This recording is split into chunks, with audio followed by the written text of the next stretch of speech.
Welcome.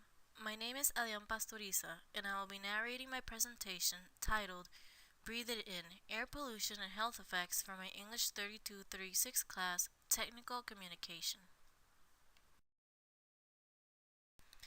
I've taken the liberty to divide the presentation into various topics for easier viewing. First and foremost, I will be giving a brief introduction on the topic. Next, I will explain what air pollution is, followed by a slide where I will talk about the common pollutants found in the air. Afterwards, I will detail a few of the effects that air pollution can have on the human health, as well as discuss my primary research. Then, I will give a few solutions to the ever-increasing problem that is air pollution. And finally, I will give a short conclusion. Introduction. The gases you breathe in throughout your lifetime can determine how healthy and well-lived your life can be, especially when surrounded by pollution. Polluted air, although not talked about normally, can be a dangerous health hazard along the line. It has the potential to affect us all with such things as global warming and damage to the ozone layer. What is air pollution? A pollutant can be described as too much of any substance in the wrong place or wrong time. More specifically, atmospheric pollution may be defined as the presence of substances in the atmosphere, resulting from man-made activities or from natural processes which cause adverse effects to man and the environment. With that in mind, air pollution is a term used to describe any unwanted chemicals or other materials that contaminate the air that we breathe, thus resulting in the degradation of air quality. Here, I have outlined the five most important aspects of air pollution. These are causes, adverse effects, chemicals or materials that contaminate the air, man-made or from natural processes, can occur outdoors or indoors, and degrades air quality.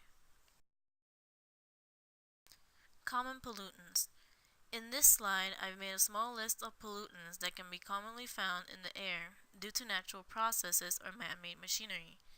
These pollutants are nitrogen oxide, carbon monoxide, sulfur dioxide, methane, and particulate matter. The first, nitrogen oxide, is a byproduct of fuel combustion in mobile and stationary resources. When any fossil fuel is burnt, part of the nitrogen that is in the fuel and surrounding the air gets oxidized, creating nitrogen oxide emissions. Most of these emissions tend to come from coal-fired power plants. Next, carbon monoxide. Carbon monoxide is probably the most common pollutant found in the air, as it comes from vehicle exhaust fumes as well as bushfires that occur naturally, which are, coincidentally, the most common emitters. Other sources of carbon monoxide emitters include the internal combustion of chainsaw engines, leaf blowers, as well as charcoal heaters such as barbecues, wood stoves, gas water heaters, gas stoves, fuel-fired heaters, fireplaces, and gas dryers. Sulfur dioxide is known to be the main cause for acid rain, haze, and many health-related problems. Just like nitrogen oxide, sulfur dioxide is produced predominantly when coal is burned to create electricity. Now, on to methane. Methane is another very common emission that can be found in the air. It can occur naturally from livestock farming, as it's mainly found in feces, which is then released into the air as a gas. Landfills and waste disposal are also big emitters of this gas. As the junk and waste rots away in landfills, more and more methane will be released into the air. Other methane emitters include biomass burning and fossil fuel production. Lastly, particulate matter. Particulate matter is the sum of all particles that get suspended in the air. Many of these particles tend to be hazardous and include a complex mixture of both inorganic and organic particles. Some of these particles are dust, smoke, pollen, soot, and liquid droplets. All five of these common pollutants are known as primary pollutants because they are emitted directly into the atmosphere. Effects on human health. Hazardous chemicals escape to the environment by a number of natural or anthropogenic activities and may cause adverse effects on human health and the environment. Increased combustion of fossil fuels in the last century is responsible for the progressive change in the atmospheric composition. Air pollution has both acute and chronic effects on human health, affecting a number of different systems and organs. It ranges from minor upper respiratory irritation to chronic respiratory and heart disease, lung cancer, acute respiratory infections in children, and chronic bronchitis in adults, aggravating pre-existing heart and lung disease or asthmatic attacks. In addition, short and long-term exposures have also been linked with premature mortality and reduced life expectancy. To examine this issue, the death certificates from Philadelphia were examined on the 5% of the days with the highest particulate air pollution and the 5% of the days with the lowest particulate air pollution during the years 1973 to 1980. There was little difference in weather between the high and low pollution days, but total suspended particulate matter concentrations averaged between 141 micrograms per cubic meter on the high pollution days versus 47 micrograms per cubic meter on the low pollution days. The relative increase was higher for COPD and pneumonia patients. Deaths were also elevated for heart disease and stroke.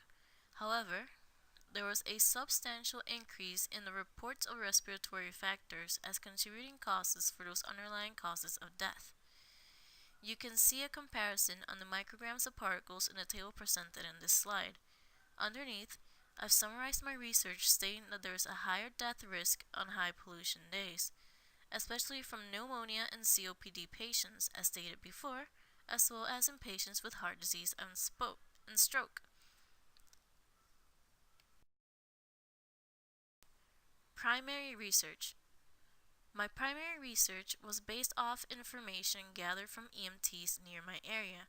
I had asked about respiratory diseases linked to my town, Arecibo, and another town that is known to have many factories within it.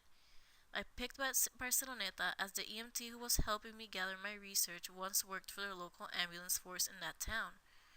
Barceloneta is known to have various factories all together in one spot.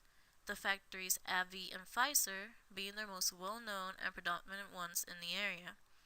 Every day, these factories are at work emitting smoke and gases high up into the air, which cover a large area of the town almost 24/7. I was told that in Barceloneta, due to the high particulate matter and smoke coming from the industries, more calls would occur where respiratory problems were the main issues, while in Arecibo, barely any, if at all, calls were had where the breathing was the caller's main problem. You can see another table comparing the calls due to respiratory emergency in both towns, Arecibo being low as it has a lower concentration of factories, and Barceloneta being medium to high due to a conglomerate of factories affecting people's health. On a small side note, the name of the workers in specific government positions were withheld due to privacy laws that affect that information. Air pollution solutions. Some air pollution solutions include driving less, cruising less, recycling, and conservation. Driving less.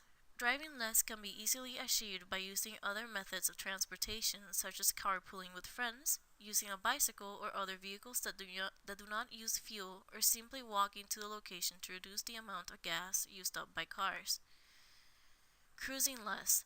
As to cruises and boats, they have a higher carbon footprint than flying, so it's mostly assured that flying by plane from one country to another is much safer environmentally than flying. Recycling.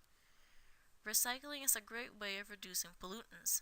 Taking cans, plastics, paper, and others to recycling centers is a good way to reduce our damaging footprints, as all these materials won't be laid to waste and begin emitting gases that could ruin the air around us.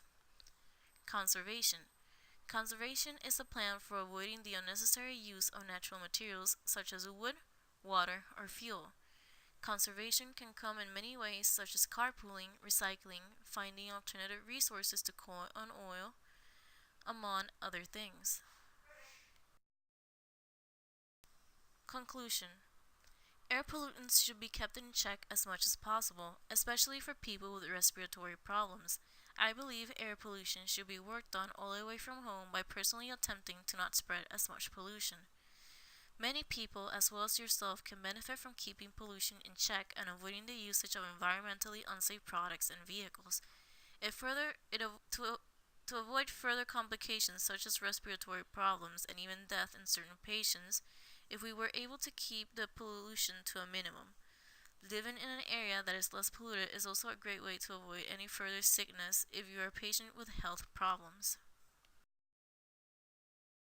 And that is it for my air pollution presentation. Thank you for your time and attention.